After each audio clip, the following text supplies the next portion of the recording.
She and my son have a thing called audio dyslexia where they just kind of move forward on words differently. And that was like very helpful to us when we got that. There are people who thought that they were just fundamentally broken, when really they just had some sort of diagnosis. And that the metaphor that I like is the diagnosis can be like a flashlight. And flashlights are designed to help you move. They're designed to help you better see, but they're not designed to convince you to sit perfectly still in the dark, right? A flashlight that you don't actually use to see and then move doesn't help you. And that's somewhat the danger with our modern use of diagnoses. A diagnosis should create understanding, and right, and when it's done well, that's what it does. It doesn't eliminate responsibility. In many aspects, a diagnosis should be a turning of the page, not the end of the story, right? We go from confusion or lack of understanding to understanding, to movement, to the possibility of movement, to growth. And when we do that, diagnoses are a beautiful thing. They're a wonderful thing. The stories that we tell ourselves shape how we live our lives, right? What you tell yourself, you become.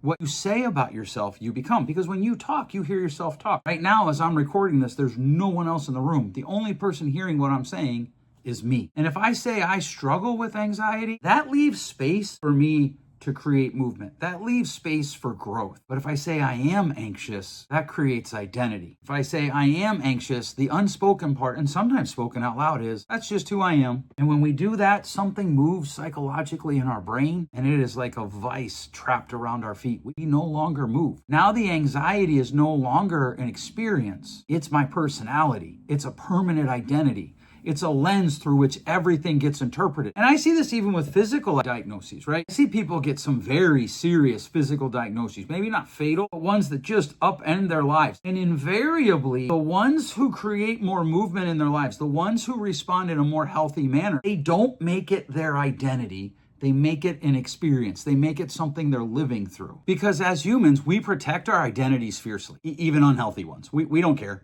We are just hardwired to protect our identities. That's one of the reasons that change becomes so difficult for so many people. It's not because that they're incapable of change. It's not because they can't change. Change becomes so difficult for them because they've made it their identity and it becomes their community. They find other people who also have the diagnosis as their identity, and it becomes their social currency, online and in person. Sometimes they actually create explanations for every conflict, every failure, every unhealthy behavior from their diagnoses. And I want to make sure you hear this. Understanding yourself is good. I need you to hear that really clearly. Understanding yourself is really good. And it needs to be movement forward, because understanding ourselves can't be the movement we take to become our identity. Our identity has to be about more than our diagnoses, because over-identifying with your pain will trap you inside of it. Your pain, your identity, your diagnosis, when that all gets morphed into one, you become trapped inside of it. And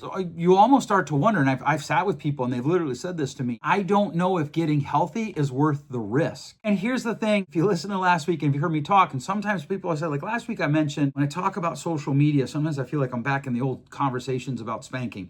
The minute I say I don't think social media is bad, I don't think it's the cause, I think it's a symptom, people are like, oh, so you just kind of let everything go willy-nilly? No, that isn't what I'm saying. Because here's the thing, I actually do believe that social media has made this worse. I actually believe that social media has accelerated this adaption of our identity, of our diagnoses and our ailments as identity. I do. I think it started with TV and entertainment, and when we made ailments entertainment, when we made ailments, characters in movies, rather than just building a character or everything, we made them bigger than life. And so people started chasing diagnoses. And you see this in schools a lot. You see this. My friends that work in schools tell me this all the time. They have kids that are chasing some sort of diagnosis so they can be with their friends, so they can feel like they're normals. And think about it. You'll see posts like this, and I've posted some of these, and I don't think they're completely bad, but I do think there needs to be caution with them, right? It's like a vehicle's a great tool, but it can also be used to hurt people. Here's some things you might hear from people that see their diagnosis as identity. Here are 14 signs you're dealing with untreated trauma. Things only ADHD people understand. If you do these 5 things, you're definitely avoidant attached, which is not even how you would word it. Your ex wasn't selfish. They were a narcissist. These are real titles that I went and found, okay? Because here's the thing that terrifies me about this. Some of these contain truth, but a lot of it turns deeply complex human experiences into oversimplified.